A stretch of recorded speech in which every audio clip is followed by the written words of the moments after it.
Decision making process. Step 1. Identify the decision. The first step in making the right decision is to identify the real problem or opportunity and also to decide how to address it. Real problem എന്താണെന്ന് മനസ്സിലാക്കുകയും അതിനെ എങ്ങനെ address ചെയ്യണമെന്ന് തീരുമാനിക്കുകയും ചെയ്യുന്നതാണ് first step.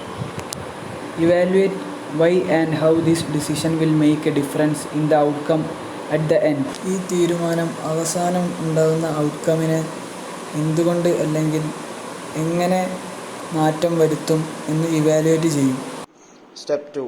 Gather relevant information. In order to make a good decision, the decision maker collects some pertinent information. Good decision എടുക്കണമെങ്കിൽ ആ decision maker കുറച്ച് ഹെൽപ്ഫുൾ ആയ ഇൻഫർമേഷൻ കളക്ട് ചെയ്യും. He will decide what information is needed to take the decision. അയാൾ decide ചെയ്യും ഏതൊക്കെ ഇൻഫർമേഷനാണ് ഈ decision മേക്കിങ്ങിന് എടുക്കേണ്ടതെന്ന്. Which are the best sources of information and how to get such information. ഏറ്റവും ബെസ്റ്റായ information എടുക്കണം, അത് എവിടുന്ന് എടുക്കണം, എങ്ങനെ എടുക്കണം എന്ന് ഡിസൈഡ് ചെയ്യും. Step 3.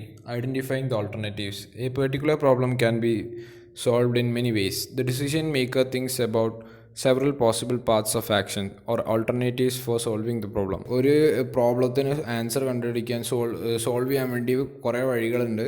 ഒരു ഡിസിഷൻ മേക്കർ ആ എല്ലാ വഴികളെ പറ്റിയിട്ടും ആലോചിക്കും. അയാൾ സാധാ യൂസ് ചെയ്യുന്ന മെത്തേഡും മാത്രമല്ലാണ്ട് അയാളുടെ കഴിവ് വെച്ചിട്ട് ഇമാജിനേഷൻ ജഡ്ജ്മെൻറ്റ് സ്കിൽ വെച്ചിട്ട് വേറെ ഓൾട്ടർനേറ്റീവ്സ് കണ്ടുപിടിക്കും. In this step he will think all the possible and desirable alternatives. Step 4. Weigh the evidence. In this step, he will need to evaluate for feasibility, acceptability and desirability to know which alternative is best. ആൾട്ടർനേറ്റീവ്സിൻ്റെ സ്വീകാര്യതയും പ്രായോഗികതയും evaluate ചെയ്ത് ഏത് ആൾട്ടർനേറ്റീവാണ് best എന്ന് മനസ്സിലാക്കുന്നതാണ് ഈ step. All the alternatives may not be suited to the organization. Considering the goal and preference to the alternatives considered, a priority list of alternatives is prepared for final selection. എല്ലാ ആൾട്ടർനേറ്റീവ്സും ഓർഗനൈസേഷന് suitable ആവണമെന്നില്ല. ഓർഗനൈസേഷൻ്റെ goal and preference അനുസരിച്ച് final സെലക്ഷന് വേണ്ടി ആൾട്ടർനേറ്റീവ്സിൻ്റെ ഒരു priority list prepare ചെയ്യും. Step 5. Choose among alternatives. At this stage, the decision maker is ready to select the alternative which is seen to be the best. ഈ സ്റ്റേജിൽ best alternative select ചെയ്യാൻ decision maker ready ആയിരിക്കും. The final selection of alternative may be a combination of more than one alternative also which is best suited to the situation. Situation suitable ആയിട്ടുള്ള ഒന്നിലധികം ആൾട്ടർനേറ്റീവ്സിൻ്റെ ഒരു combination ആയിരിക്കും final selection of alternative. Step 6. Take action. Implementation of the decision. At this stage, the finalized decision is implemented as planned by gaining the support from employees and stakeholders.